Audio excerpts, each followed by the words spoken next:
নমস্কার বন্ধুরা, আমার চ্যানেলের পক্ষ থেকে আপনাদের প্রত্যেককে সুস্বাগতম। আজকের আলোচনার মূল বিষয় তিনটি ভাগ্যশালী রাশির সম্পর্কে হবে উল্লেখ করব আপনাদের কাছে। আপনারা ভিডিওটি সম্পূর্ণ দেখার চেষ্টা করুন। দেখুন, এই তিনটে ভাগ্যশালী রাশির জীবন প্রচুর এরা উন্নতি করতে চলেছে, কেননা এদের কষ্টের দিন কিন্তু 2023 সাল পর্যন্ত কম বেশি লেগেই ছিল এদের কষ্ট। তাই বন্ধুরা, এবার 2024 সাল এদের জীবনে কিন্তু আশীর্বাদের একটি বছর হতে। এরা কিন্তু প্রচুর অর্থ এরা ইনকাম করতে পারে, বিশেষ করে লটারির মাধ্যম দিয়ে এরা অর্থ সঞ্চয় করতে পারে, কেননা কেতু এবং রাহু এরা কিন্তু ফটকা কিছু অর্থ আমাদের দিয়ে থাকেন, অর্থাৎ পরিশ্রম ছাড়া কিন্তু অর্থ এরা ইনকাম করতে চলেছে। দেখুন বন্ধুরা, পরিশ্রম যে জীবনের সফলতা নিয়ে আসতে পারে এমনটি নয়। তাহলে আমি ছোট্ট একটি উদাহরণ দিচ্ছি। গাধা বনের রাজা হতে পারত। গাধা কিন্তু জীবনের শুরু থেকে জীবনের শেষ দিন কি পর্যন্ত গাধা পরিশ্রম করে, কিন্তু বনের রাজা কিন্তু সিংহ। সিংহ 24 ঘন্টার মধ্যে 18 ঘন্টা রিল্যাক্স করে আর 6 ঘন্টা শিকারের পিছনে লাগিয়ে দেয়। সিংহর কাছ থেকে আমাদের শিখতে হবে কিছু, তবেই কিন্তু আমাদের জীবনে আমরা উন্নতি করতে পারবো এবং সিংহর ন্যায় আমরা রাজ করতে পারবো। দেখুন, সিংহ প্রথমে নিজেকে বিশ্বাস রাখে, অর্থাৎ 100% বিশ্বাস সিংহ নিজেকে করে, এবং সিংহ যখন শিকার করে শিকারটার দিকে সিংহর ফোকাস থাকে, টার্গেট, যে আমার এই হরিণটাকে শিকার করতে হবে। সিংহ কিন্তু যদি 10টা হরিণ থাকে একটা জায়গায়, 10টা হরিণের পিছে ছোটে না, যে কোনো একটা হরিণ চয়েস করে যে এই হরিণটাকে আমি শিকার করব।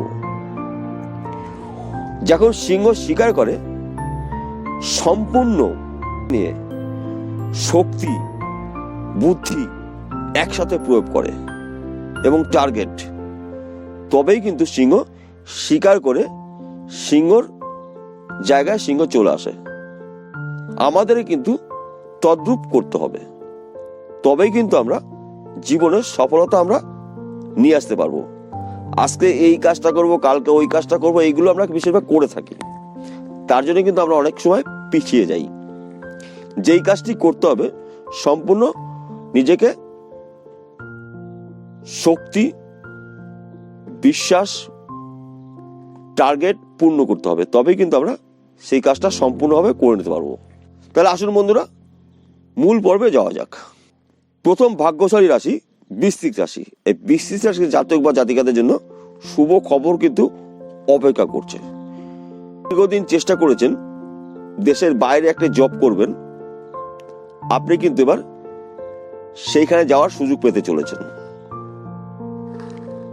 কিংবা আপনি বিজনেস করেছেন, আপনার বিজনেসে আপনি কিন্তু সফলতার মুখ দেখতে পারেননি, এবার কিন্তু আপনার জীবনে সফলতা আসতে বাধ্য।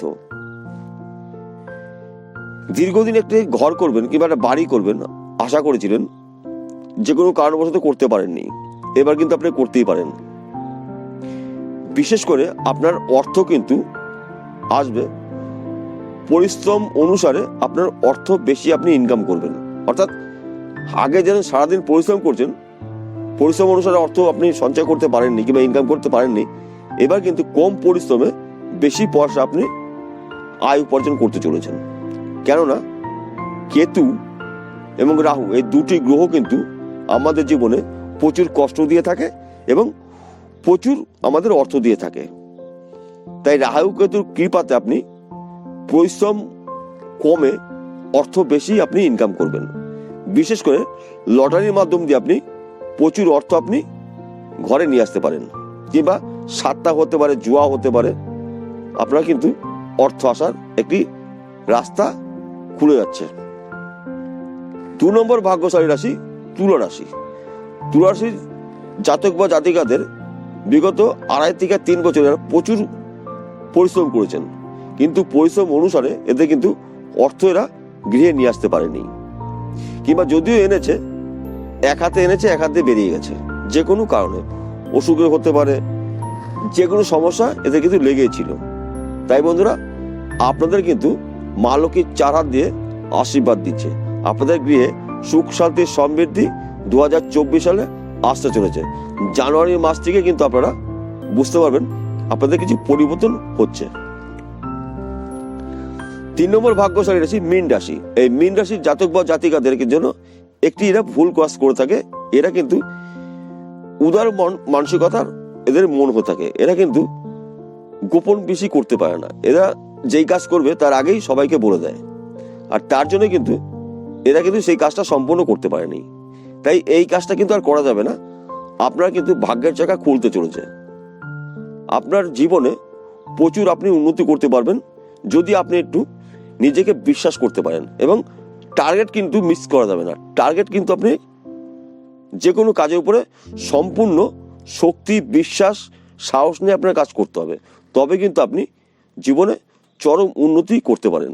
কেননা এই 2024 সাল আপনাদের জীবনে একটি আশীর্বাদের বছর হতে চলেছে।